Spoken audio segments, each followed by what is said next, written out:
16 December 2025 मसीह tyre जला होता कौटी जला होता उत्कल विश्वविद्यालय आगे कहीं जला होता ना ये छात्र छात्री मैंने निजक सुरक्षित मणुना बोली से मैंने प्रतिवाद करते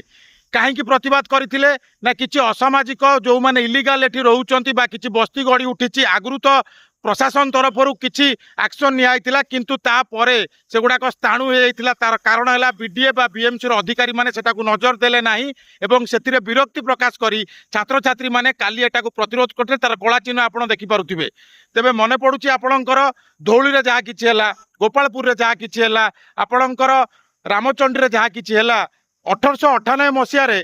व्यासकवि फकीरमोहन सेनापति गोटे उपन्यास लिखिथिले रेवती मर्म थिला जे नारी माने केमिति शिक्षित हो समाज को आगे नियंतु जदि आमे एबे ताकू नजर न दबा ताले हुए तो किसी दुर्घटना हवा आगुरी आमे ताकू अटकई पारिबा नाही। हाँ सजत्न हेले आमे अटकई पारिबा काली जो छात्र छात्री माने एठी स्ट्राइक करुथिले सेटाकू जदि अधिकारी माने नजर देबे ताले मु भाबुची आगकू भुवनेश्वर भितरे छात्री माने सुरक्षित रहिबे नारी माने सुरक्षित रहिबे गोटे भल समाजटे आमे तैयारी करि पारिबा रहिली भेट हवा गोटे नुआ विषय रे।